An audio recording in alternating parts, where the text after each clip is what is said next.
Shalom a todos os amigos internautas, shalom para o Rabino Shai, para a Vera Malca, líderes presentes nessa sala. Sejam todos bem-vindos. Hoje são 17 de Ave do ano 5786. Podemos considerar 31 de julho de 2026. A paraxá que estamos estudando é Eikev. Por quê? Né? Com leitura integral no livro de Deuteronômio, capítulo 7, verso 12, e vai até o capítulo 11, verso 25. Para hoje, a quinta e a sexta aliá, ou seja, duas aliotes, mas fica a critério aí do nosso amado, tá? A quinta, capítulo 10 do mesmo livro, verso 12 até o 11, verso 9. E a sexta continua, capítulo 11, verso 10 até o versículo 21. Repetido aqui, a quinta aliá, capítulo 10, verso 12, vai até o capítulo 11, verso 9, e a sexta aliá, capítulo 11, verso 10 até o 21. Temos também leituras adicionais, como a Haftarah, está baseada no livro do profeta Yeshayahu, Isaías 49, verso 14, e vai até o capítulo 51, verso 3. Na Brit Hadashah, Aliança Renovada, o livro de Colossenses, capítulo 3, verso 1 até o versículo 25. O nosso amado imperador de hoje, Rosh Mordecai, já está presente, que a partir de agora, Rosh, a palavra está com o Senhor. Shalom, que o Eterno abençoe.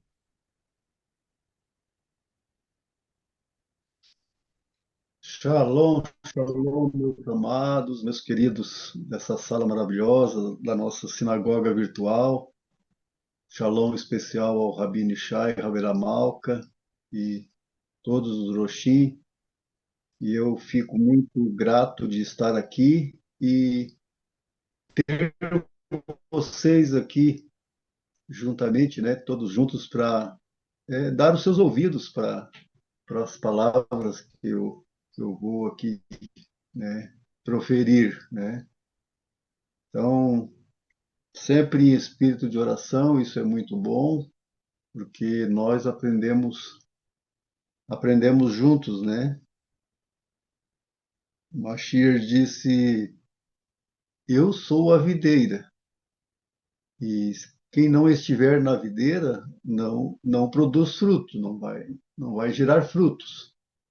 Então quer dizer que nós todos temos que estar juntos, unidos na videira, cumprindo o propósito de um corpo ou de uma videira, né? E ele diz que ele é a videira, né?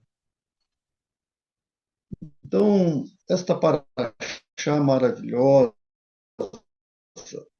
ela, só para relembrar aqui, então, logo de princípio aqui, lá no princípio, nós já vimos que a paraxá, ela é uma paraxá que nos mostra uma consequência de, de você, se obedecer, você recebe, se não obedecer, você não recebe, né? Então, é uma condição. Essa paraxá ela começa com uma condição, um sistema condicional para o nosso povo de Israel. Nós sempre falamos, né, que as promessas para Israel são incondicionais. Como explicar isso? Se aqui tem, né, promessa condicional para Israel? É que as promessas incondicionais concernentes ao reino de Deus, com Mashiach para Israel, no reino de Deus, as promessas são incondicionais. da permanência de Israel ser abençoado na terra, elas são condicionais. Então, Israel, ele não precisava de já ter passado por vários cativeiros, né? Bastava ele cumprir os mandamentos e então ele permaneceria. Então, as promessas para Israel estar permanecer na terra prometida, elas eram condicionais, né? Então, nós sabemos que hoje Israel ele jamais vai sair de cima da terra de Israel. Cessou. Isso não existe mais. Deus disse que já é o bastante que Israel já padeceu, já sofreu. Agora é o preparo de um grande cenário na terra de Israel, o envolvimento de muitas coisas estão abrangendo para se preparar para a volta do Mashiach. Não adianta grandes nações poderosas e o mundo se mover para querer exterminar com Israel, porque estão batendo em ferro frio, não adianta. O que as nações podiam ter feito, elas já fizeram. E agora não resta mais as nações querer fazer alguma coisa para tirar Israel lá de cima. Isso não existe mais. Pelas escrituras, né? Não tem como, só se as escrituras que Deus relatou aqui elas falharem, né? Então, essas condições, elas podem também refletir para o nosso lado espiritual, porque essa paraxá, Ekev, EC, né? Ela repete tantas vezes o, o propósito que Deus coloca sobre nós de guardarmos seus mandamentos, seus estatutos, os seus juízos. Deus repete uma linha quase atrás da outra. É impressionante isso aqui, né? Então, embora que Moisés estivesse ali fazendo uma, uma releitura da Torá para a nova nação, essa porção ela nos pega exatamente no tempo certo em que nós estamos. Exatamente. Do jeito que Israel estava falando para aquela nova nação lá, para entrar na terra prometida, aonde você está agora nesse momento, o tempo que nós estamos passando, né, ela está falando exatamente o que falava com Israel naqueles dias. É Moisés falando conosco aqui, ou Deus falando pela boca de Moisés, né? E agora, ó Israel, qual é a coisa que pede o eterno teu Deus de ti? Qual que é? Senão que temas ao eterno teu Deus, que ande em todos os seus caminhos, ames e sirva o eterno teu Deus com todo o teu coração e com toda a tua alma. Isso quer dizer que é sem reservas, queridos Raverim e Raverote. Sem reservas. É você entregar-se ao Eterno como sacrifício vivo, sem reservas. Ou alguma pequena escória ainda precisa ser retirada, tipo um diamante precisa ainda ser lapidado, ou o ouro precisa ir para o fogo para ser purificado, para ficar puro, né? Para ficar brilhoso. Tem alguma coisa ainda que precisa, né? Porque o povo de Israel, ele teve o tempo bastante de ser passado pelo fogo, pelo fogo. Teve o tempo bastante para ser lapidado como diamante bruto. até se tornar um diamante perfeito para o comércio, para embelezar, né? E, e nós também, nós estamos no tempo também certo de ouvir tudo isto aqui e se deixar se moldar por Deus. Porque Deus fala com Ezequiel e disse: Tu viu lá o oleiro? Como é que o oleiro faz? O oleiro ele pega o barro e ele começa a moldar o vaso com as suas mãos, né? E de repente ele não se agradou do modelo do vaso. O que o oleiro faz? O oleiro pega e joga novamente em cima da banca, seja rotativa ou não, amassa de novo, amassa ali e começa a moldar o vaso novamente, e o vaso sai de acordo com a sua expressão que ele queria, né? E então assim é toda a casa de Israel, assim é todos nós, meus irmãos. Aquela comparação que Deus estava fazendo ali, para se observar o oleiro, é que uma vez que nós aceitamos o jugo de Deus, você está nas mãos de Deus para ser moldado por Deus. E vai ser moldado mesmo. Se está faltando alguma coisa ainda que não agradou Deus, Deus vai te amassar. Deus vai nos amassar.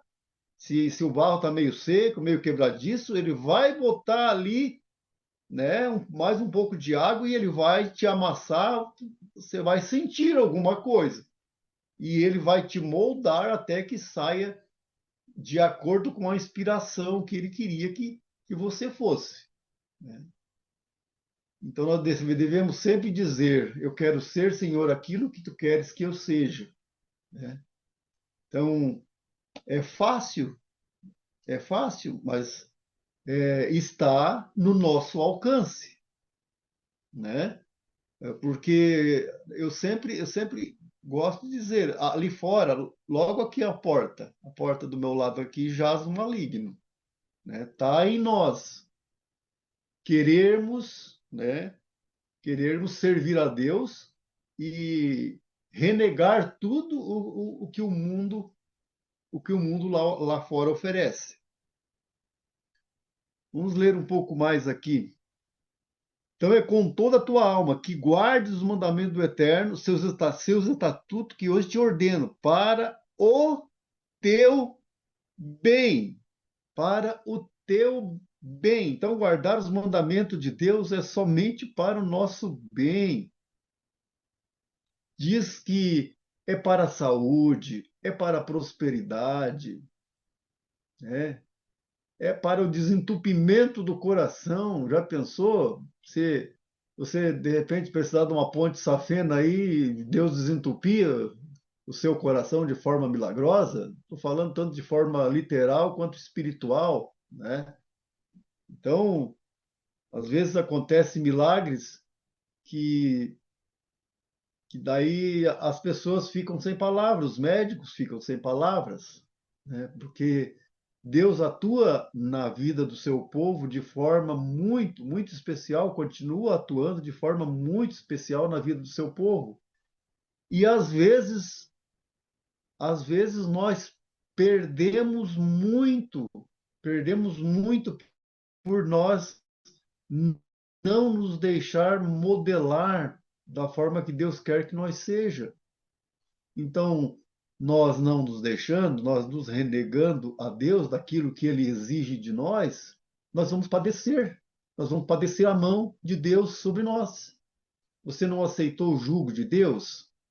Como diz o Rabino Ishai, você aceitou o jugo de Deus, então você entrou para a aliança. E nesta aliança, o que que nós recebemos? O que que está sobre nós? As bênçãos e as maldições. Você não tem mais como voltar para trás. Você já aceitou o jugo de Deus. Agora, se você aceitou, você deveria ter pensado bem, bem antes, né? Deveria ter pensado bem. Acho que de repente não vale a pena entrar, porque o caminho é muito estreito, né? Mas você, por fim, você acabou, né, aceitando o jugo de Deus, né? Então nós estamos bênçãos e sobre maldição, né? E Deus disse assim ainda, né? Espero que você escolha a vida, né? Não escolha o mal, né? Somente, diz aqui, ó, eis que ao eterno teu Deus pertencem os céus e os céus dos céus, a terra e tudo que nela há. Quer dizer, não tem um segundo qualquer, um cantinho qualquer na terra, no mar ou no universo que não esteja sobre ou sob o domínio de Deus. Em tudo está o domínio de Deus.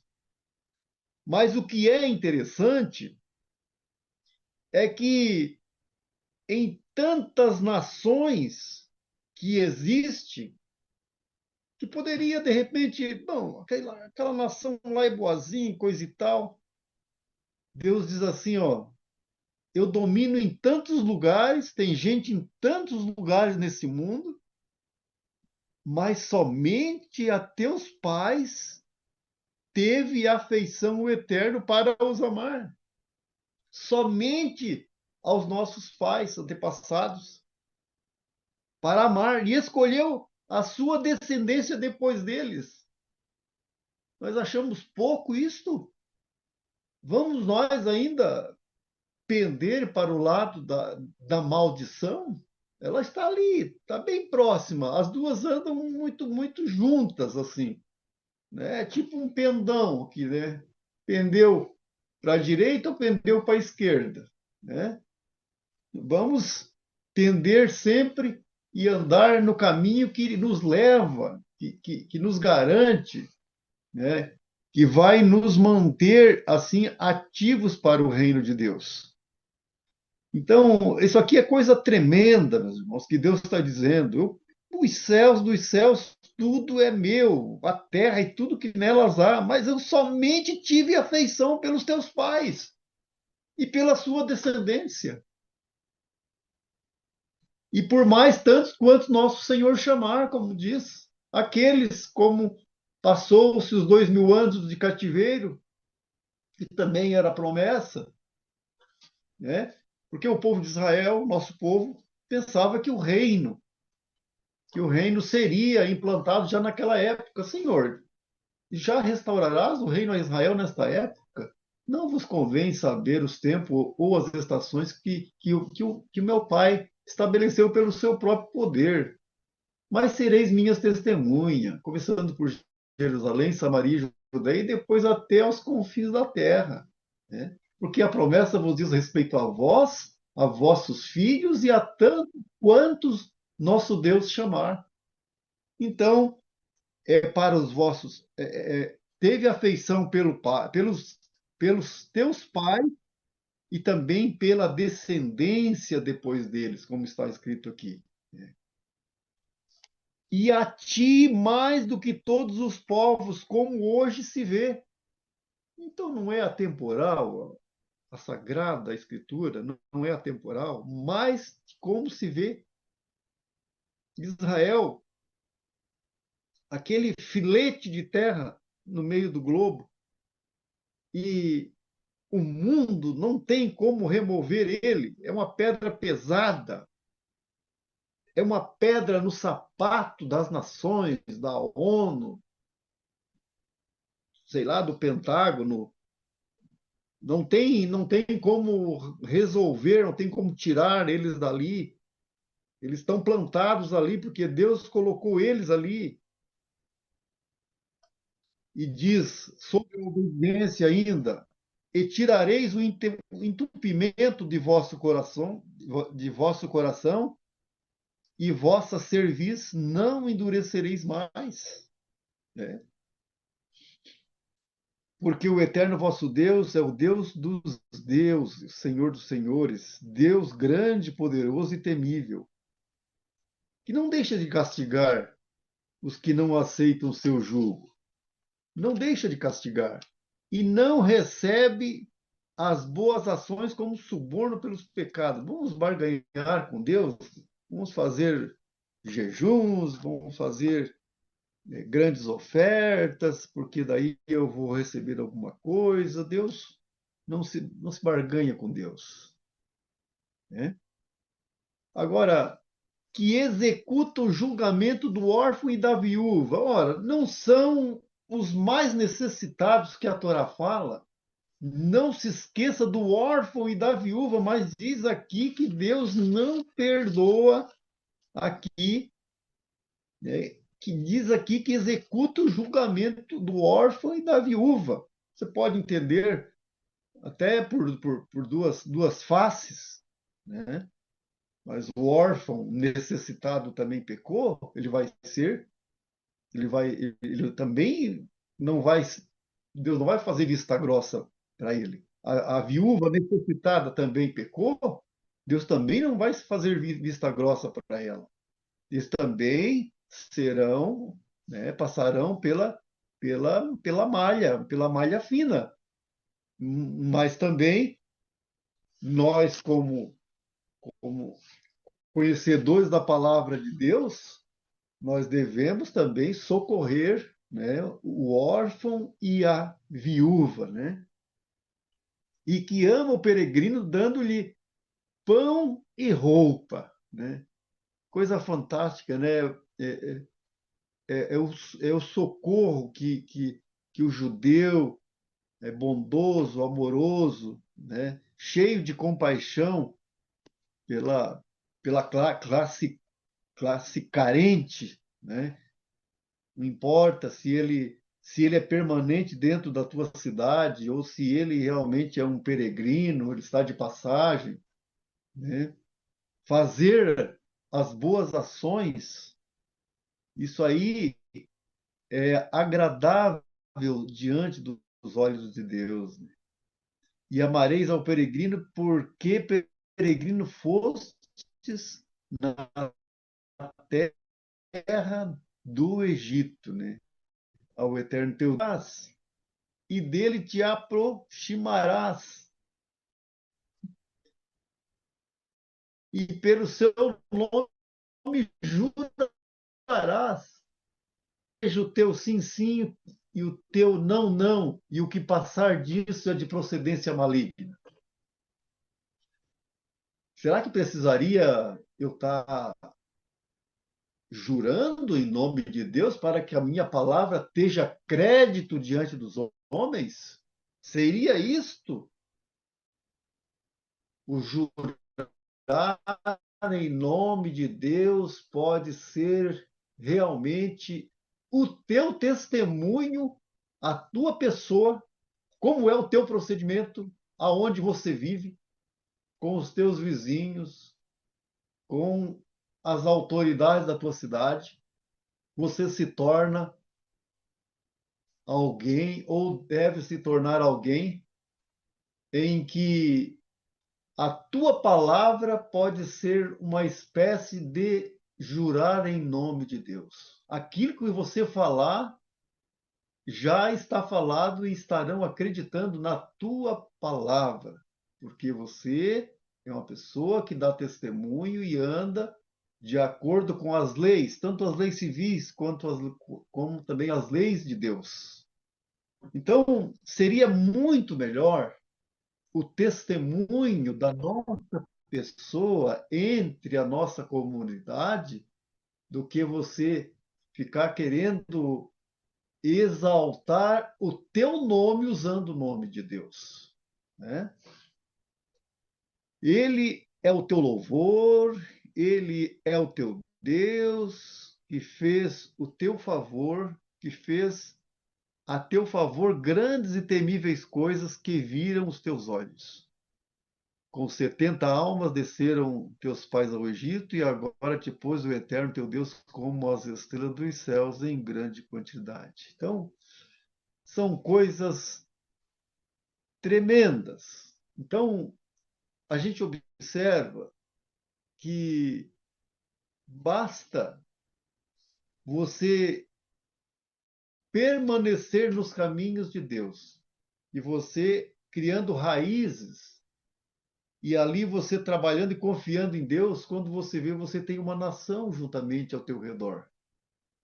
E isso aconteceu com o nosso povo de Israel, 70 almas.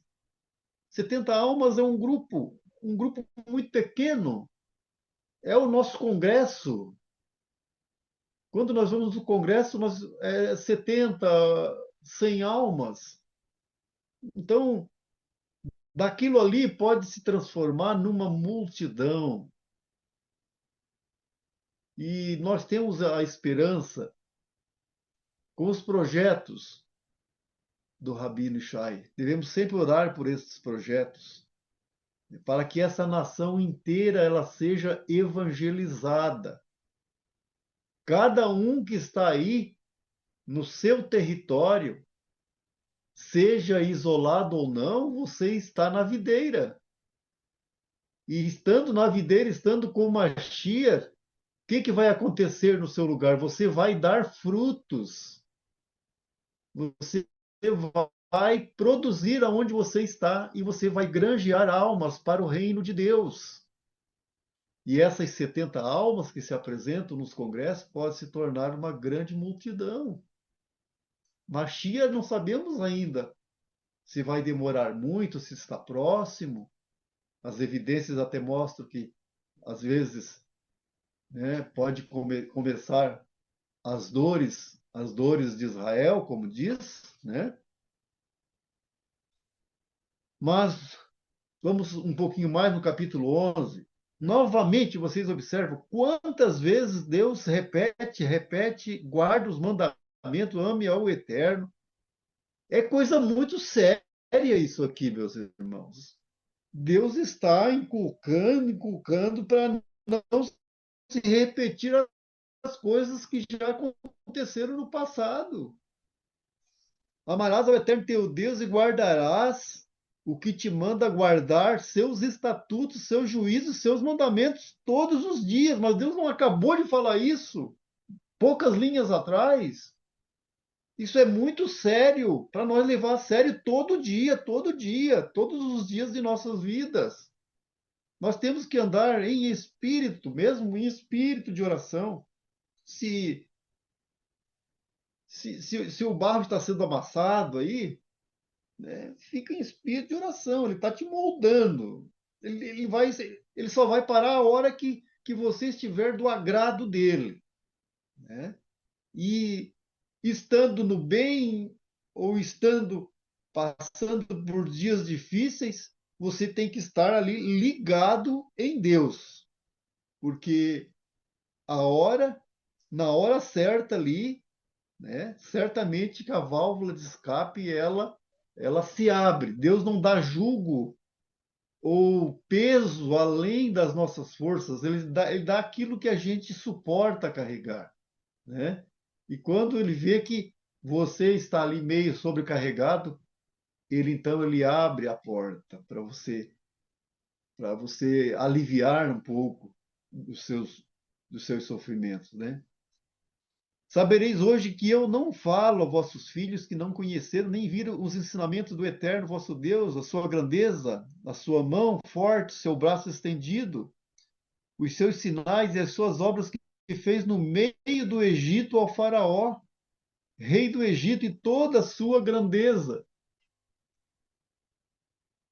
e toda a sua terra, é, e o que fez o exército do Egito e todos os seus carros, como fez passar as águas do Mar Vermelho sobre eles, quando vos perseguia, e os destruiu o Eterno até o dia de hoje. E o que vos fez no deserto até chegardes a este lugar? E o que fez com Datã, Abirã, filhos de Eliabe, filho de Ruben, quando abriu a terra sua boca e os tragou, bem assim como as suas casas e as suas tendas, e todos os seus bens que tinham com eles no meio de todo o Israel.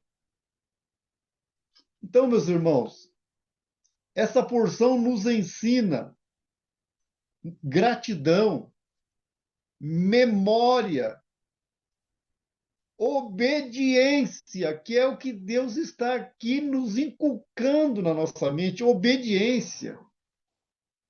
Essas coisas, juntamente com a fé, elas caminham juntas. Essas coisas têm que caminhar juntas, tá certo? Porque é a gratidão, é a memória e a fé. Desta forma, nós vamos conseguir, nós estaremos lá, nós vamos passar o Jordão. E com isto, eu estava lendo aqui agora, para nós lembrar do que fez o Eterno no Egito ao Faraó. Eu quero ler aqui o escritor de Hebreus, capítulo 11, né? Capítulo 11 já é de praxe, nós sempre lermos, né? A fé é o firme fundamento das coisas que se esperam e a prova das coisas que não se veem, né? Porque por ela os antigos alcançaram testemunho. Coisa fantástica, né? E novamente no verso 6 diz assim: ora, sem fé é impossível agradar-lhe, porque é necessário que aquele que se aproxima de Deus. Você se aproximou de Deus? Então, creia que ele existe e creia que ele é galardoador. Deus gosta de te dar presente, de te presentear. Faça isso que eu te presenteio. Deus faz isso. Você não pode fazer isso para Deus. Eu vou dar um presente para Deus porque eu vou ter um retorno. Não, Deus é que gosta de fazer isso, tá? Você faz o que ele pede e ele é galardoador. Ele vai te abençoar aonde o teu pé pôr, a planta do teu pé pôr, aonde você pôr a tua mão.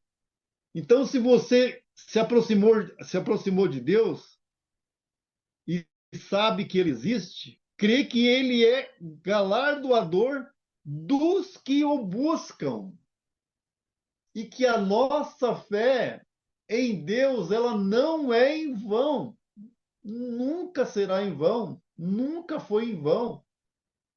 Todos os nossos patriarcas, todos os profetas dão esse testemunho e todos eles tiveram um grande gozo servindo a Deus e andaram com Deus e eram galardoados. Agora, eu quero ler aqui também, já que estamos falando aqui nessa porção sobre que Israel deveria lembrar do que Deus fez com o faraó no Egito, vamos lembrar de Moisés aqui no versículo 23, Hebreus 11, 23. Pela fé, Moisés, já nascido, foi escondido 3 meses por seus pais, porque viram que era um menino formoso e não temeram o mandamento do rei. Então, ali, o mandamento era para que os meninos todos fossem mortos e as mulheres foram muito, muito importantes na formação do povo de Israel ali, né? As mulheres, elas têm um papel fundamental dentro do judaísmo, se não ser o maior papel, é o papel das mulheres, né?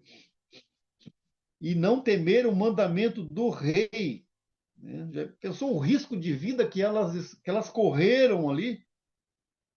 Agora, o verso 24 e o 25. Quero fazer uma reflexão muito importante com os irmãos aqui, nesses dois versículos. Pela fé, Moisés, sendo já grande, recusou ser chamado filho da filha do Faraó. Ora, que oportunidade que Moisés estava perdendo aqui, meus irmãos. Que oportunidade! O faraó dominava meio mundo na época. E Moisés seria o próximo a se assentar no trono de Faraó. E o homem me faz uma coisa dessa, renega, recusa ser chamado filho da filha de Faraó. Mas que cabeçada que ele estava dando aqui, né? Aparentemente, hoje, muitos estão acertando, porque em vez de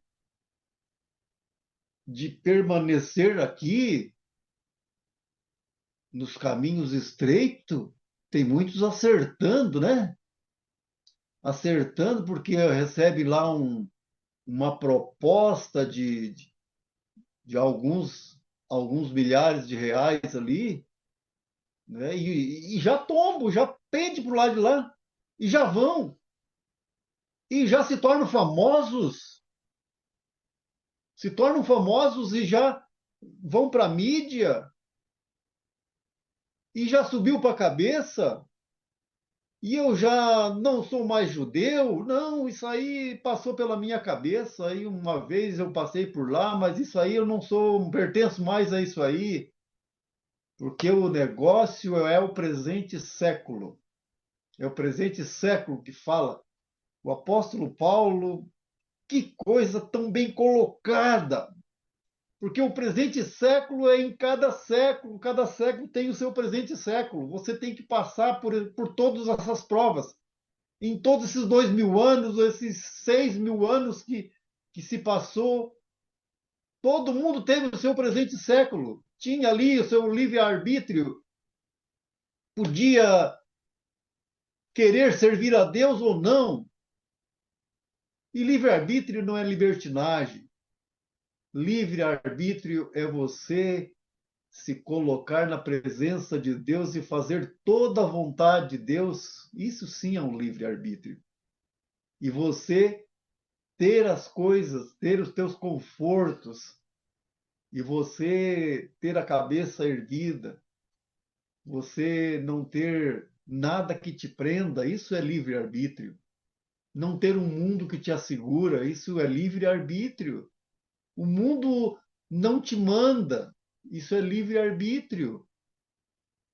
Agora, o livre-arbítrio é porque eu faço aquilo que eu quero. Não. Agora, o verso 25. Olha só. Escolhendo antes ser maltratado como povo de Deus. Para muitos, isso Moisés fez um mau negócio, né? Para muitos, Moisés fez um mau negócio.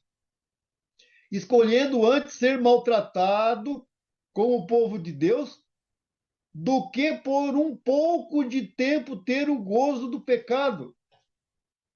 Vocês perceberam aqui, irmãos? Vocês perceberam que quem larga os caminhos de Deus, se só tem os 80 anos para viver, depois já era. Só tem os 90 anos, depois já era. Você pode ter até 100 anos, viveu até 100 anos, mas depois já era. Ele resolveu ser maltratado com o povo de Deus do que por um pouco de tempo ter o gozo do pecado. Então, Moisés, tu deixou o trono, Moisés. Tu deixou o trono, tu deixou de usar aquele cafanhaque de ouro que o faraó usava, Moisés. Tu deixou de usar aquela coroa de ouro, Moisés. Tu deixou o trono de ouro de Moisés, do faraó, Moisés. Tu deixou a carruagem real ali com rodas de ouro, Moisés. Moisés, tu deixou de governar meio mundo, Moisés. Mas tudo isso ele recusou, porque aqui o sábio, o rabino que escreveu Hebreus, ele disse que isso era um pouco de tempo só. Isso era só um pouco de tempo. Mas aqueles que fazem como Moisés, eles herdarão o reino de Deus. Nós temos que recusar ser chamado filho, filho das trevas lá, meus irmãos. Moisés recusou ser chamado filho da filha de Faraó. Ele não quis esse pouco tempo. Nós visando algo melhor, como disse o próprio Deus, a nosso respeito, para que num dia todos nós sejamos aperfeiçoados. Nós temos que visar isto pela fé, visar isto, nos projetar pela fé para frente, visando coisas melhores, não importando ser maltratado no momento, ser pisado, ser injuriado, passando por injúrias. Então, nós sabemos que fazendo isso, nós estamos sendo moldados para se tornar um vaso de honra, como disse Shaul Rachalia. Um vaso de honra não se coloca escondido em algum lugar, debaixo de uma mesa, mas um vaso de honra se coloca no melhor lugar de uma sala, onde todo mundo pode ver um vaso de honra. Né? Seguimos um pouquinho mais, meus irmãos. Seguimos aqui um pouquinho mais. Quero ver mais algumas passagens. Diz aqui já que fala bastante de guardar os mandamentos, mas fala também numa condição para nós também sobre permanecermos na obediência ou seremos açoitados. Aqui em Ezequiel capítulo 18, versículo 20, 21. Eu vou ler a partir do verso 20. A alma que pecar, essa morrerá. O filho não levará a maldade do pai, nem o pai levará a maldade do filho. A justiça do justo ficará sobre ele, e a impiedade do ímpio cairá sobre ele. Mas se o ímpio se converter de todos os seus pecados, que cometeu e guardar todos os meus estatutos, e fizer juízo e justiça, certamente viverá, não morrerá. De todas as suas transgressões que cometeu, não haverá lembrança contra ele. Pela sua justiça que praticou, viverá. E diz mais: desejaria eu de qualquer maneira a morte do ímpio, diz o Eterno? Não desejo antes que se converta dos seus caminhos e viva. Mas desviando-se o justo da sua justiça, cometendo a iniquidade, fazendo conforme todas as abominações que faz o ímpio, porventura viverá de todas as suas injustiças que tiver feito? Não se fará memória na sua transgressão com que transgrediu, e no seu pecado com que pecou, neles morrerá. Então, como é que vamos dizer assim? É os profetas e a Torá andando junto aqui. Fala de Cora, de Abirã. Nós estamos aqui com nossos momentos. E diz mais aqui, então, versículo 7. Pois os olhos são, pois os vossos olhos são os que viram toda a grande obra que o Eterno fez.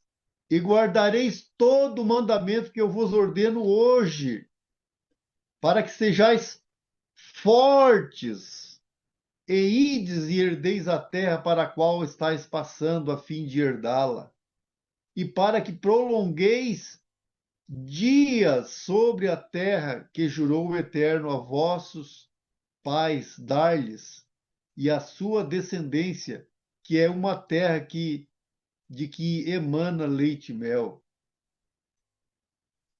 Passar um pouquinho aqui, porque a terra para a qual estáis indo a herdá-la não é como a terra do Egito. Esse homem que está falando aqui conhecia bem a terra do Egito, né?